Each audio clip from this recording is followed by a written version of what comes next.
할렐루야. 어제 잘들 보내셨습니까? 왜 이 말을 여쭤보는지 아시죠? 어제 우리 전교인 야외 예배가 있었는데 정말 기쁨과 은혜가 넘치는 그런 시간들이었던 것 같습니다.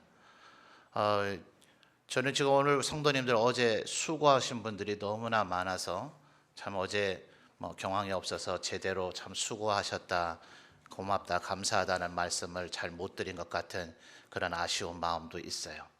근데 보니까 어제 굉장히 참 수고 많이 하셨을 터인데도 지금 보니까 얼굴들이 보니 그다지 이렇게 피곤한 것 같아 보이지는 않아요.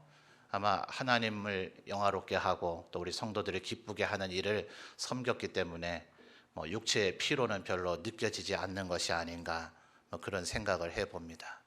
근데 반대로 저는 별로 한 것도 없는데 온몸이 왜 이렇게 피곤한가 모르겠어요. 그래서 곰곰이 한번 생각을 해보니까 어제 저한테 이거는 먹어도 살 안 찌는 거다 하시면서 저에게 준 것이 쑥떡을 많이들 해오셨던데요. 쑥떡만 아마 분량으로 한 대박 이상을 제가 먹은 것 같고요. 감주도 아마 PET 한 병 이상은 마신 것 같고, 수박도 아마 반 통 정도는 먹지 않았겠는가. 제가 도저히 먹다 힘들어가지고 제가 지금 배불러서 못 먹습니다 했더니 어떤 분이 그 배는 원래 나와 있었잖아요 이러더라고요. 그거 아닌데. 그래서 가만 생각을 해보니까 어제 너무 많이 먹어서 밤새 지금 소화하느라 제가 지쳐서 피곤한 게 아닌가 그런 생각을 합니다. 여러분 제가 왜 이런 얘기 하는지 아세요? 어제 안 오신 분들 좀 약오르시라고. 굉장히 은혜가 넘치고 했었는데 여러 가지 생각을 해봐요. 어제 정말 좋았는데 딱 한 가지 아쉬운 것이 여기 계신 분들이 다 오지 않으셨다는 게. 지금 제가 아까 예배 전 우리 장로님 찬양 인도할 때부터 지금 설교 시작하는 이 순간이 될 때까지 회중석을 계속 쳐다보면서 어제 저분 안 오셨는데 이런 마음이 드는 거예요. 그래서 너무나 아쉽습니다. 우리 성도님들이 다 함께 했다면 정말 더 기쁘고 즐거운 시간이 되었을 것 같아요. 뒤에 마치고 나서 이제 집에 와서 듣는 얘기가 어제 이곳저곳에서 여러 가지 일들이 많이 있어서 도저히 중복이 돼서 오지 못하는 분들이 계셨다 하는 얘기를 들으면서 이 5월이 참 행사가 많은 달이구나 하는 그런 생각을 합니다. 우리 준비하신 팀들 아마 그렇게 하시지 싶은데 사진 같은 건 기본 인화해서 전시를 하죠, 그렇죠? 나중에 기회가 된다면 허락된다면 사실 저녁 예배 때는 우리 성도님들이 많이 안 오시니까 우리 성도님들이 마음에게 허락된다면 아니면 예배 마치고 축도 후에 여러분 조금 천천히 나오시면서 그런 걸 동영상으로 이렇게 한번 보여주시면 모든 분들이 저렇게 좋았었구나 하면서 이게 한 7월, 8월, 9월 이때쯤 보여주면 별로 감이 없거든요. 오늘이나 다음 주쯤에 한번 쫙 보여주든지 아니면 내년에 또 5월에 할 거라면 하기 한 서너 주 전쯤에 보여줘서 우리 성도님들이 다 함께 하겠다는 그런 마음을 좀 가지셔서 더 많은 성도들이, 왜냐하면 말이죠, 어제 아마 아직 가족 간에 좀 의논하시느라 모르겠습니다. 혹시 이 자리에 지금 예배를 드리시고 아직 등록카드는 안 내셨는지 아니면 가족분들하고 의논이 아직 덜 되셨는지, 어제 우리 교회 성도들이 하도 즐겁게 은혜롭게 보내시니까 지나가던 분들 중에 신앙생활 하시다가 지금 멈춰 있는 분도 계시고, 그죠? 그래서 그분들이 우리 교회 집사님들에게 도대체 어느 교회냐 묻기도 하고, 그래서 두 분이 집사님이 가서 이렇게 상담 겸 연담 해주시다가 그래도 목사가 한마디 거드는 게 낫지 않겠나 싶어서 저를 부르셔서 가서 상담을 해보니 우리 지역의 어느 교회에서 신앙생활 하시다가 지금은 시험 들고 상처받고 이래서 몇 달 이상 쉬고 계신 분이에요. 그래서 우리 교회 분위기가 너무 좋아 보이니 이제 다른 교회를 잘 다니고 있는 분을 모시고 오려고 해서는 안 되겠지만 그분이 다시 신앙생활 할 수 있는 기회가 되는 것 같고, 불신자들도 되게 부러워하면서 쳐다보는 것 같더라고요. 그래서 여러분 내년에는 그런 자리에 보니까 음식도 구역마다 많이 싸우셨는데 다 남아요, 그죠? 어제 집에 가서 다 어떻게 하셨나 모르겠어요. 내년에는 전도의 기회로 삼으셔서 주위에 우리 교회 가족 아닌 분들을 한 분씩 모셔오시면 또 그분들 함께 준비한 음식도 먹고 함께 즐거운 시간 돼서 그렇게 해서 예수 믿는 기회가 되도록 만든다면 얼마나 좋을까, 그런 여러 가지 생각을 해보게 되었습니다. 어쨌든 우리 점천 제1교회가 우리 문경과 점천에 전도와 영적인 분위기를 이끌어가고 은혜가 넘치는 그런 교회가 되기를 주님의 이름으로 축복합니다. 여러분, 더욱더 은혜와 기쁨이 넘치는 우리 교회가 되었으면 좋겠어요. 여러분, 그런데도 말이죠, 어제 같은 일은 이렇게 제가 막 되게 아쉽고 막 안타까워하는 것 같지만 앞으로 있을 이 날에 비하면 뭐 어제 같은 날은 뭐 안 와도 그렇게 손해되는 건 아닐 거예요. 근데 우리 이영규 장로님 이미 광고해 주셨습니다만 주보에 여러분 마지막 광고 뭐였어요? 6월 9일이 되면 이제 며칠 안 남았죠. 다음 주 목요일이 되는데 6월 9일이 되면 우리 교회에서 바로 이 자리에서 우리 대구에 계신 이승희 목사님을 모시고 우리 초교파죠. 우리 문경시에 있는 우리 장로님들의 연합회가 주관이 돼서, 감사하게도 올해는 우리 황경학 장로님께서 회장님이신데, 제가 알기로 우리 이 문경에 여러 기독교 연합 단체들이 있지만 뭐 해마다 기본적으로 해왔던 그런 일들, 예컨대 신년 감사 예배라든지 또 뭐 부활절 감사 예배라든지 기독교 연합회에서 정기적으로 해왔던 부흥회 외에는 그 외에 많은 또 유관 단체들이 있지만 이런 일들이 최근에는 많이 식어져 버린 것 같아요. 은혜 받는 일 말이죠. 근데 우리 장로님들의 모임이 우리 장로의 연합회에서 이렇게 우리 문경시의 모든 성도들이 다시 한번 은혜 받는 이런 자리를 마련했다는 것이 저는 너무나 기쁘고 감사합니다.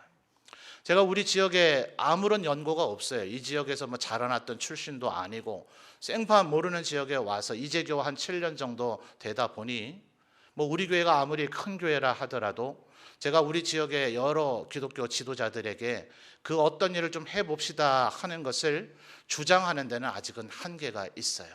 조금 더 시간도 필요하겠고 또 많은 어떤 일들이 좀 필요하겠죠. 근데 제 마음에 늘 아쉬운 것은 뭐 우리 지역이 딱히 더 안 좋다 이게 아니라 지금 우리나라 전체가 너무나 영적으로 하나님 앞에 은혜 받는 일이 식어져 버린 것 같은 느낌이 들어서 어느 지역이든 어느 나라든 어느 도시든 불문하고 하나님 앞에 예배하고 은혜 받고 또 우리가 은혜 충만해져서 하나님 앞에 영광 돌리고 한 영혼이라도 구원하고자 하는 이런 움직임들이 다시 좀 우리나라가 불릴 듯 일어났으면 좋겠다 하는 그 마음이 간절합니다.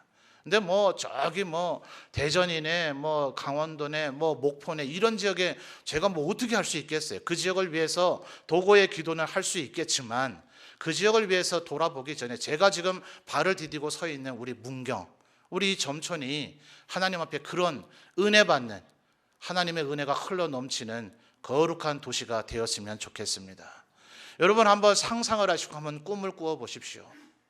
여러분이 알고 있는 모든 사람이 다 예수를 믿는다면 그들이 썩어질 육체를 위해서 사는 것이 아니라 영원한 영생을 위해서 산다면 그들이 이 인생의 무게에 짓눌려서 그저 슬퍼하고 좌절하고 낙담하거나 인상 쓰며 사는 것이 아니라 우리가 알고 있는 그 영적인 거룩한 기쁨과 은혜를 누리면서 하나님 앞에 영광 돌리며 산다면 우리 문견이 천국과 같이 되어지지 않겠습니까? 여러분 그 일을 위해서 힘쓰고 애쓰는 우리 모든 성도들이 되었으면 좋겠어요. 여러분 죄송하지만 목사라고 다 같은 목사가 아니거든요. 저희가 이제 젊을 때 목사 안수 받을 때 목사님들이 그래요. 이제 선배 목사님들이 우스갯소리처럼 야 개성이 너 이제 목사 안수 받았다고 똑같은 목사라고 맘먹고 그러면 안 된다. 목사라고 다 똑같은 목사가 아니다. 이렇게 농담처럼 저에게 얘기하셨던 목사님도 계세요. 그런 차원의 얘기를 하고 있는 것이 아닙니다. 이번에 오실 이 강사 목사님은요 정말 말 그대로 목사들의 목사라고 해도 과언이 아닌 분이에요. 제가 학생 시절 때부터 대구에 제가 16살 이후로는 대구에서 한 20년 살았기 때문에 그곳에서 꽤 많은 시간을 통해서 우리 이승희 목사님을 통해서 얼마나 은혜를 많이 받았는지 모릅니다. 뭐 한 개인을 향해서 실명을 거론하면서 이렇게 공개적인 설교 석상에서 이렇게 얘기한다는 것이 또 어떻게 생각하는 분이 계실려는지 모르겠습니다만 제가 이분에게 많은 은혜를 받았기 때문에 그래요. 우리 예수 믿는 모든 사람들이 사실 참 겸손해야 되죠. 그렇죠? 저도 나름 겸손하려고 참 애를 많이 씁니다만 제 마음속에 솔직히는 교만한 마음이 들 때가 많이 있어요. 뭐냐 하면요, 목사들이 일종의 직업병이 있습니다. 자기가 설교하지 않고 설교를 듣는 입장에서 앉아 있을 때는 정말 한 사람의 진실된 예배자가 돼야 되는데 그게 참 쉽지가 않아요. 제가 예배를 인도하지 아니하고 설교하지 아니하고 여러분과 같은 회중석에 앉아서 예배 드리게 될 땐 제가 늘 마음에 정말 기도하는 것이, 하나님 절대로 지금 예배를 지금 구경하거나 관람하거나 평가하거나 진단하지 않고 저도 한 사람의 예배자가 되게 해주십시오라고 간절히 기도하는데도 불구하고, 심지어 우리 부교육자분들에게 설교를 부탁하거나 우리 교회 강사분이 와서 저 뒤에 앉아 있거나 제일 앞줄에 앉아 있을 때도 제 본능이 저도 모르게 그분의 설교를 평가하고 있는 거예요. 분석하고 있는 거예요. 점수를 먹이고 있는 거예요. 야, 저 본문을 왜 저렇게 풀어나갈까? 저렇게 접근해가지고 성도들이 과연 귀담아 듣겠는가? 아이고, 저 단어의 뜻이 저게 아닌데, 아니 저 단어는 저걸 더 강조를 해야 되는데 왜 저렇게 할까? 온갖 생각이 머릿속에서 드는 거예요. 참 교만하죠? 그러다 보니 죄송하게도 다른 분의 설교를 들으면서, 야, 저분의 설교는 참 대단하다, 탁월하다, 내가 저분의 설교를 많이 들어서라도 저분의 설교의 장점을 듣고 제가 배워야 되겠다는 생각을 가진 분이, 죄송합니다, 전 세계에 몇 명이 안 됩니다. 굉장히 교만하죠. 그런데 여러분, 그분 중에 우리 이승희 목사님은 제가 굉장히 말씀의 은혜를 받았던 분입니다. 우리 원로 목사님도 그런 분 중에 한 분이세요. 저는 사실 원로 목사님 설교를 들을 기회가 없었죠. 교회 부임하고 나서 홈페이지를 뒤지다 보니까 원로 목사님의 설교가 당시 우리 장로님의 홈페이지에 녹음이 되어 있는 것이 있더라고요. 토요일 날 저녁에 그것을 듣다가 제가 중간에 껐습니다. 그걸 다 듣고 나면 주일날 제가 너무나 기가 죽려서, 이런 설교를 28년간 듣던 우리 성도님들 앞에 내가 뭔 말을 해서 과연 이들이 은혜 받을 수 있을까, 이런 생각에 저를 너무나 짓눌러 버려서 자신감을 잃어버릴 것이 두려워서 설교를 듣다가 중간에 꺼버렸었어요. 그 뒤에 좀 더 듣기는 했습니다만 말입니다. 여러분, 이 목사님 교회에 수천 명이 모여 있어요. 어떤 서울의 어느 목사님이 이제 저같이 원로 목사님 계신 교회의 후임 목회자가 됐는데, 그분의 간증 속에 이런 얘기가 나옵니다. 야, 아무개 목사야, 너 큰 교회에 섬기게 됐다고 까불지 마라. 지금까지는 다 네 전임자인 그 원로 목사님이 일구어 놓은 것의 열매를 네가 따먹고 있는 거지 네가 한 거 아니지 않느냐. 그렇죠? 저는 이제 겨우 7년 여러분과 함께 여러분에게 말씀을 전하고 여러분을 돌보고 하는 일을 했을 뿐입니다. 제가 하나님 앞에 점천제일교회를 잘 섬겼는지 아닌지는 여러분과 언제까지 함께 섬기게 될는지는 모르지만 그것이 끝난 이후에 평가되어질 수 있겠죠. 그런데 이 이승희 목사님은 말이죠, 그런 분이 아니에요.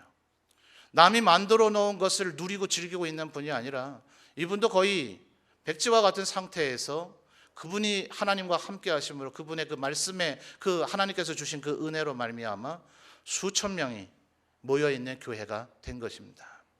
여러분, 사람들의 생각에 따라서 뭐 대형교회, 아유 그 대형교회 안 좋더라 이렇게 생각하는 분들도 있겠고, 대형교회 뭐 어느 정도 되고 나면 그 시스템이 저절로, 아니요, 천만의 말씀이요. 내부적으로 들어가 보면은 수천 명, 수만 명 되는 교회도 그 구성원들에게 영적인 만족을 주지 못하고 불평과 원망 속에, 그러나 그 대형교회에 내가 멤버로서 소속되어 있다는 그 자체가 스스로 자랑심이 있기 때문에 다른 교회로 떠나지 않는 성도들이 있는 교회도 이 시대에 얼마나 많은지 몰라요.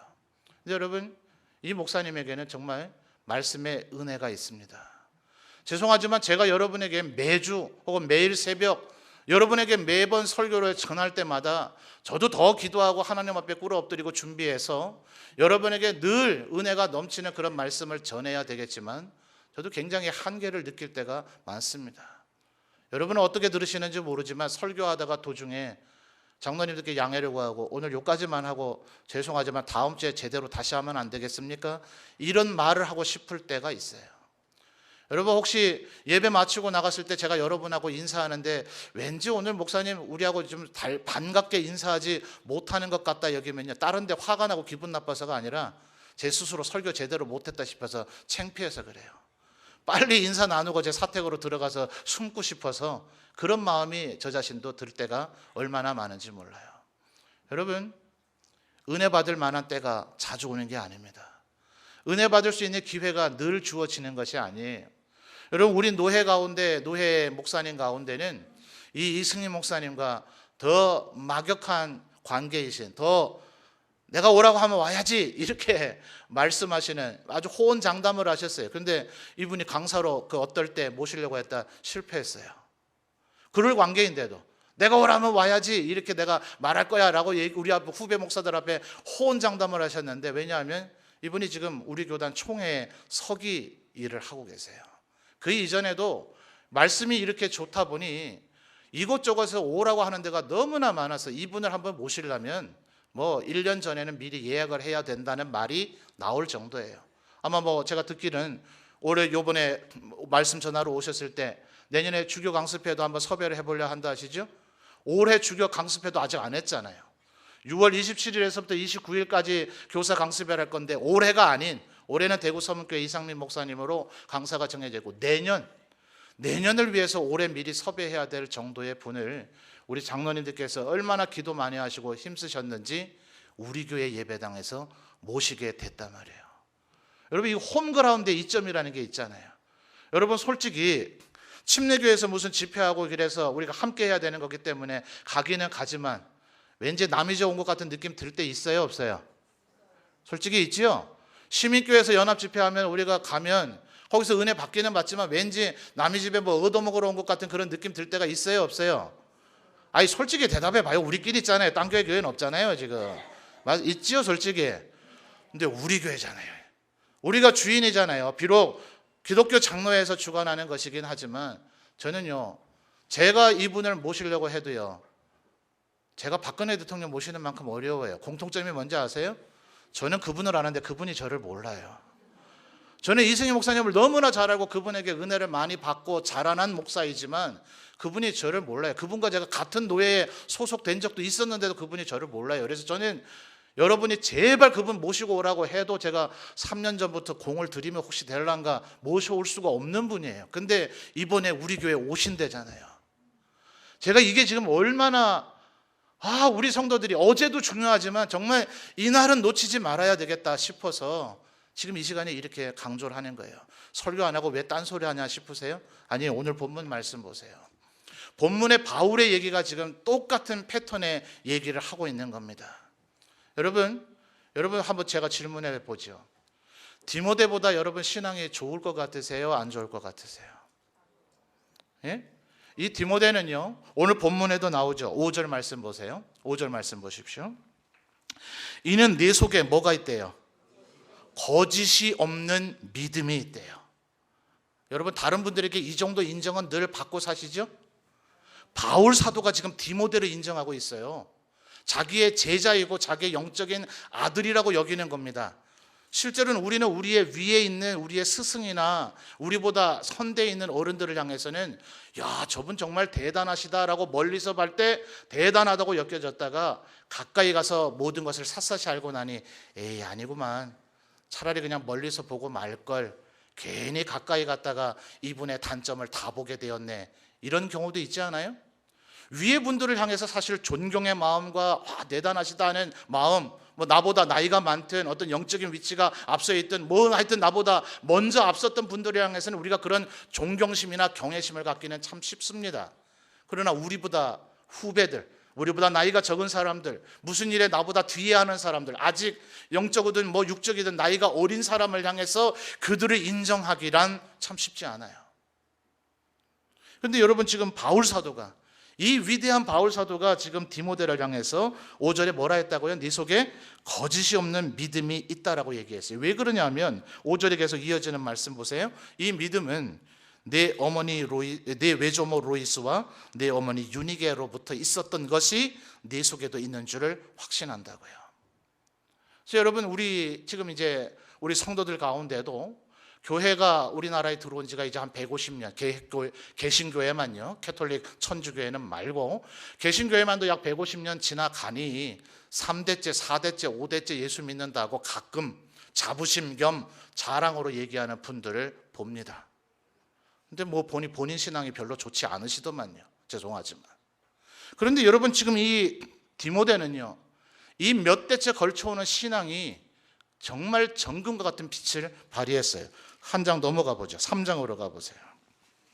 3장 15절, 아마 우리가 굉장히 잘 알고 있는 말씀입니다. 3장 15절 같이 한번 읽어볼까요? 시작. 또 어려서부터 성경을 알았나니. 거기까지만요. 어땠다고요? 어려서부터 성경을 알았대요. 여러분 성경에 대해서 능통하시냐고요. 이 디모데는요, 우리 외할머니도 예수 믿으셨어요. 우리 어머니도 예수 믿으셨어요. 그 정도가 아니라 바울 사도가 지금 인정한다니까요. 바울 사도는 당시에 예수님을 믿는 사람이 되어서 이제 선교사 겸 거의 야인과 같은 삶을 살았지만, 우리나라로 하면요, 최연소 서울대 총장을 역임하고 교육부 장관으로 내정되어 있다고 해도 과언이 아닌 인물이었어요. 당시에 유대의 랍비들 가운데 힐랄 학파와 샴마이 학파라고 하는 학파가 늘 나뉘어져서, 우리나라 옛날 이원론으로 나눠서 싸웠잖아요. 주기론과 주의론. 뭡니까? 율곡과 이황 선생이 조선 시대를 주름잡는 양대 산맥 아닙니까? 이거 한 번도 통합된 적이 없어요. 계속해서 지금도 싸웁니다. 그 후예들이, 유학자들이 아직도 이의 사상과 이황의 사상을 가지고 네가 맞네 내가 맞네 싸운다고 해도 과언이 아닐 정도예요. 어느 나라나 이런 사상의 흐름에 싸움이 있습니다. 그런데 이 바울 사도의 때는 이 유대의 랍비들의 이 두 양대 학파가 하나로 통합되는 가말리엘이라고 하는 사도행전에 나타나는 인물입니다. 탁월한 스승의 수제자였어요. 바울 사도의 이 영적인 학문의 위치는요, 여러분 생각을 해보세요. 12명의 제자가 예수님과 함께 성만찬을 할 때 바울은 그 자리에 없었습니다. 복음서를 적어주고 있는 12명의 사도들 다 복음서 적지도 않았지만 그들은 예수님하고 떡 먹고 잠 마셨다 이 얘기밖에 안 해요. 그런데 그 자리에 있지 않았던 바울 사도가 고린도전서에서 성만찬의 의미를 우리에게 명쾌하게 알려주는 이 영적인 지식과 지혜, 탁월함이 있단 말이에요. 바울 사도 대단해서 보통 사람이 아닙니다. 바울 사도가 썼던 서신은 우리 한글말로 되어 있도 어렵지만 많은 신약학자들이 차라리 베드로가 쓴 베드로 전후서나 요한복음이 쓴 요한복음이나 요한계시록 이런 거는 차라리 문장이 간단하고 쉬운데, 바울 사도가 구사하고 있는 그 영적인 말을 한 단어의 의미 자체를 연구하는 데마도 1년이 필요할 때도 있다 할 정도로 그 문장이 대단히 복잡하고 대단히 길면서 한 단어 한 단어를 얼마나 신중하고 절묘한 단어를 썼는지 연구하는데 평생 걸려도 모질란다고 할 정도의 사람이 바울인데, 그 바울이 디모데를 지금 뭐라고요? 너는 어려서부터 성경을 알았다. 심지어 그뿐이 아니에요. 이고니온과 루스드라 지역에서 사도행전의 기록을 보면 이 디모데는 칭찬을 받았어요. 동네 사람들에게 그냥 머리 똑똑하고 만 사람이 아니에요. 집안 대대로 예수 믿는다고 하는 사람이 아니에요. 이 디모데 스스로 자체가 그의 삶에서 영적인 향기와 하나님을 믿는 투철한 신앙의 사람이라는 것이 주위에 있는 모든 유대인들에게 다 인정이 될 정도였어요. 아버지가 헬라인이라는 치명적인 약점을 갖고 있는데도 불구하고 말이에요. 이방인하고 결혼했잖아요. 헬라인이라면 하나님을 안 믿을 가능성이 훨씬 높잖아요. 그래서 바울 사도가 디모데를 교회의 지도자로 만들기 위해서 할례가 별로 구원받는 데 필수적인 요소가 아니라고 믿고 있는 바울인데도 디모데를 대단한 지도자로 만들기 위해서 일부러 아버지가 헬라인이라는 그 약점을 커버시키기 위해서 디모데 너만은 할례를 꼭 해라 라고 할 정도로 디모데의 약점을 돌봐줘야 될 정도였는데도 불구하고 디모데는 그런 약점이 있었으나 모든 사람들에게 인정받을, 그래서 정확한 나이가 나타나지는 않지만 네 연소함을 업신 여기지 못하게 하라는 표현이 나오는 것을 볼 때, 당시의 사도들이나 7명의 집사님들이나 또 사도들의 후계자인 수많은 디도, 유스도, 모든 그런 지도자들, 차세대 지도자들 중에 가장 나이가 연소한 교회 지도자였을 것이라고 보여집니다. 어때요? 대단해요? 대단하네요? 대단하죠? 이 디모데는 다음 6월 9일 날 오실 이승희 목사님보다 더 대단한 사람이 분명해요. 근데 여러분 보십시오. 4절 말씀을 보세요. 시작 단어 뭐라 그래요? 시작 단어 1장 4절이에요. 3장 찾으시면 안 돼요. 1장 4절 첫 단어가 뭐예요? 네 눈물을 생각한대요. 누구의 눈물요? 디모데의 눈물요. 디모데가 지금 눈물을 흘리고 있대요. 이 신앙 좋고 이 말씀을 잘 알고 있고 모든 사람에게 칭찬받을 만한 신앙생활을 했던 이 디모데가 눈물을 흘리고 있어요. 왜요? 7절 말씀 보세요. 너 제발 하나님이 우리에게 주신 것은 무슨 마음이 아니라고요? 두려워하는 마음이 아니고 오직 능력과 사랑과 절제하는 마음이니까, 이 얘기는 뭐예요? 제발 디모데야 두려워하는 마음을 갖지 말라는 거 아니에요. 디모데 마음에 두려운 마음이 없다면 바울 사도가 이 얘기를 할 리가 없잖아요. 분명히 지금 디모데에게는 눈물이 흐르고 있고 그의 마음은 두려워하는 마음이 있고 8절 말씀 보세요. 그러므로 너는 내가 우리 주를 증언함과 또는 주를 위하여 갇힌 자 된 나를 뭐 하지 말고요? 부끄러워하지 말고. 디모데 보고 디모데야 나를 부끄러워하지 마 라고 지금 바울 사도가 디모데에게 얘기할 만한 상황이 있다는 거예요. 그 상황 지금 여러분에게 다 설명시켜 드리려면 시간이 부족하니까 생략하고요. 분명한 건 우리가 알 수 있죠. 디모데야 눈물 흘리지 마. 디모데야 두려워하는 마음 갖지 마. 디모데야 나를 부끄러워하지 마. 누구에게요? 어릴 때부터 성경을 알고 디모데를 이 바울 사도가 격찬할 정도로 너는 몇 대째 믿는 믿음이고 나이가 어리지만 교회 지도자가 되기에 충분한 사람이라고 여겨지던 디모데에게도 하나님의 일을 하다 보면, 신앙생활을 하다 보면, 이 죄악된 세상을 살다 보면 눈물 흘릴 때도 있고 마음의 신앙이 바닥을 칠 때도 있고 마음에 두려워하는 마음이나 오히려 복음과 교회를, 신앙을, 믿음을 부끄러워하는 마음이 들 때도 있더라는 거예요. 그래서 바울 사도가 지금 뭐라고 얘기하는가? 4절에 네 눈물을 생각해요. 그 다음 뭐라 그래요? 나는 너 보기를 간절히 원한다. 왜요? 뭐 하려고요? 너 보기를 간절히 원하는 것은 6절에 그러므로 내가 나의 뭐 하고 싶어서요? 안수하고 싶어서요. 안수라고 하는 말은요, 이건 꼭 머리에 손을 얹어서 기도해 주는 것만을 얘기하는 게 아닙니다. 바울 사도가 결국은 지금 디모데를 당장 만날 수 없기 때문에 지금 뭐 했어요? 디모데 후서를 쓴 거죠. 디모데야 내가 너에게 가서 정말 만나고 싶지만 지금 도저히 형편이 안 돼서 너를 못 만나니 너는 정말 위대한 하나님께 영광 돌릴 만한 탁월한 지도자감이었는데 너에게 있는 여러 가지 지금 상황 때문에 네가 눈물 흘리고 두려워하는 마음을 갖고 복음을 부끄러워하는 마음을 갖고 있으니 내가 지금 달려가서 너를 끌어안고 안수해주고 너를 위해서 기도해주고 너에게 말씀을 전해줘서 네가 다시금, 그래서 여러분 6절 말씀에 뭐라 그래요? 그러므로 내가 나의 안수함으로 네 속에 있는 하나님의 은사를, 그 다음 뭐요? 다시 불릴 듯하게 하기를 원한다는 거예요. 누구에게도 이게 필요하다고요? 디모데에게도 이게 필요하다고요. 사랑하는 성도 여러분, 말씀을 나 다 안다고 제발 여기지 마십시오. 나 신앙생활 한 지 오래됐다고 제발 여기지 마십시오. 내가 이래봬도 몇 대째 믿는 집안의 자손이라고 여기지 마시고요. 내 직분이 지금 뭐라고 여기지 마십시오. 여러분 지금 불릴 듯하는 하나님의 은사를 가지고 계십니까? 영적인 능력과 하나님의 일을 하는 이 일에 너무나 기쁘고 감격스러운 마음으로 살아가고 있습니까? 이 세상의 죄악의 유혹이 아무리 밀려와도 이 세상의 죄악의 관영함 속에서 정말 빛과 소금의 역할을 감당하며 하나님 앞에 영광 돌리며 살아가고 계십니까? 혹시 여러분에게도 남모를 눈물이 있거든, 혹시 여러분에게도 남모를 두려움이 있거든, 혹시 여러분에게도 남모를 예수 믿는 사람이라는 걸 드러내지 못할 부끄러움이 있거든, 여러분 이승희 목사님이 우리에게 편지 쓰는 게 아니라 직접 오신대잖아요. 비록 여러분에게 일일이, 아마 이분은 스타일이 그런 분이 아니기 때문에 모르겠어요. 장로님 이승희 목사님도 안수기도 많이 하십니까? 제 기억에는 별로 그런 건 안 하시는 줄로 아는데, 그죠? 비록 여러분의 머리에 안수를 해주지는 않으실지라도 여러분 말씀의 능력이, 하나님께서 우리에게 쏟아부어 주실 그 말씀이 여러분에게 다시금 불릴 듯하는 은혜를 베풀어 주실 줄 믿습니다. 이승희 목사님 그렇게 대단해요? 아니요. 오늘 이 말씀을 듣고 우리가 기도하고 준비하면 이승희 목사님이 대단해서가 아니라 하나님의 말씀이 대단하고 능력이 있기 때문에 우리에게 그런 은사를 베풀어 주실 줄 믿습니다. 여러분 정말 저는 우리 이 문경과 점천이 하나님을 믿는 사람으로 가득 찼으면 좋겠어요. 그것이 당장 오늘 내일에 되지 않는다면 최소한 우리 교회에 하나님의 은혜가 흘러넘치는 사람들이 가득 찼으면 좋겠어요.